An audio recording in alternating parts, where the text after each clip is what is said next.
प्रकृति हमारी माँ है।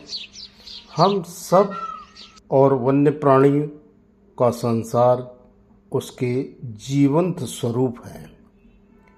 इन सब के बिना जंगल अधूरे हैं और जंगलों के बिना हमारा जीवन अधूरा है। आप सबके लिए सोल ऑफ नेचर अनुभव आधारित बातचीत से वन प्राणियों के व्यवहार और उनके विज्ञान की शिक्षा निःशुल्क छोटे छोटे वीडियो के माध्यम से आप तक पहुंचाई जा रही है। हम सब प्रकृति की आत्माएं हैं। इस भावनाओं से आगे बढ़ें। इन शिक्षाओं से आपके हृदय में प्रेम, करुणा, समझ के बीज अंकुरित होंगे, जो दिखाई नहीं देते हैं परंतु गहरे अर्थ रखते हैं मानव अस्तित्व के लिए, जो समय के साथ साथ संरक्षण और सह अस्तित्व के वृक्ष बनकर फलते फूलते हैं।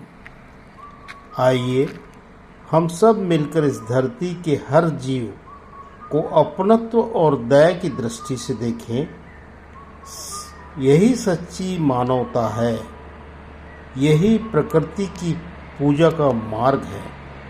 इस पुनीत कार्य से हम अपने परिवार और समाज में प्रेम, करुणा का सामाजिक वातावरण सृजन कर सकते हैं।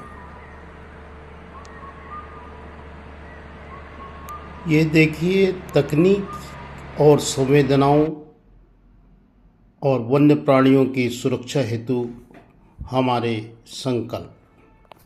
यह जो चित्र आपके समक्ष प्रस्तुत है, यह केवल एक संरचना का उदाहरण नहीं, बल्कि मानव संवेदना और वैज्ञानिक सोच का संगम का प्रतीक है। हमने देखा कि विकास के मार्ग पर आगे बढ़ते हुए सड़क निर्माण और परिवहन की गति से वन्य प्राणियों के प्राकृतिक आवास क्षेत्रों में खंडन आ रहा है।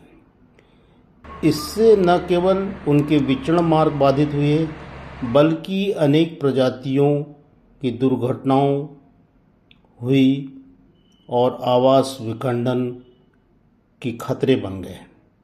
इन्हीं चुनौतियों को ध्यान में रखते हुए हमने तकनीकी उपायों का धरातल पर उतारने का संकल्प लिया है।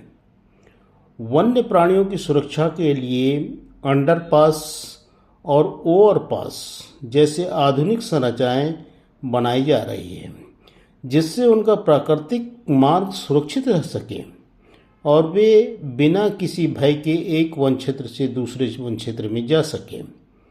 यह पहल समृद्धि नेशनल हाईवे योजना के अंतर्गत की जा रही है, जो अपने आप में एक अनुकरणीय उदाहरण है। इस योजना ने यह सिद्ध किया है कि यदि विकास के साथ साथ पर्यावरणीय जिम्मेदारी और तकनीकी बुद्धिमत्ता जोड़ी जाए तो मानव और वन्य जीवन का सह अस्तित्व संभव है। हमारा उद्देश्य केवल सड़कें बनाना नहीं, बल्कि मानव और वन्य प्राणियों के बीच एक सेतु तैयार करना है। एक ऐसा सेतु जो जीवन, संवेदना और संरक्षण की भावनाओं से जुड़ा हो। इन प्रयासों के माध्यम से हम यह संदेश देना चाहते हैं कि तकनीकी केवल सुविधाओं का माध्यम नहीं है, बल्कि प्रकृति संरक्षण का सशक्त उपकरण भी है। धन्यवाद।